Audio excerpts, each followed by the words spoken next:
حضرت ابو بکر رضی اللہ تعالیٰ عنہ کو ملی، مطلب پورا عرب، اس سارے علاقے کے حکمران بنے۔ لیکن جیسے ہی ابو بکر رضی اللہ تعالیٰ عنہ خلیفہ بنے، وہ سارے قبیلے جو اب تک مسلمانوں کے تابع تھے، ان ساروں نے جب دیکھا کہ اللہ کے رسول اب نہیں ہیں، تو ان ساروں میں سے بہت سارے قبیلوں نے ابو بکر رضی اللہ تعالیٰ عنہ کی خلافت سے بغاوت کا اعلان کر دیا۔ آپ صلی اللہ علیہ وسلم کے ٹائم پر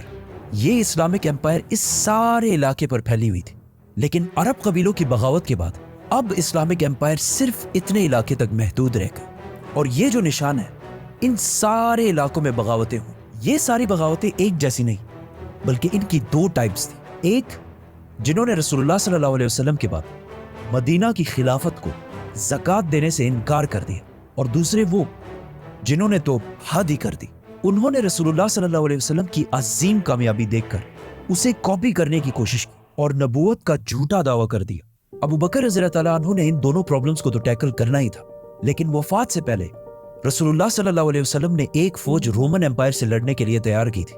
جو آپ صلی اللہ علیہ وسلم کی بیماری کی وجہ سے رک گئی۔ ابو بکر رضی اللہ تعالیٰ عنہ کے خلیفہ بنتے ہی اس فوج کے کمانڈر اسامہ بن زید رضی اللہ تعالیٰ عنہ، جن کی عمر صرف 18 سال تھی، انہوں نے خلیفہ کو میسج بھیجا کہ ہمیں اس اتنے سخت ٹائم میں رومن امپائر سے لڑائی روکنی چاہیے۔ لیکن ابو بکر رضی اللہ تعالیٰ عنہ نے کہا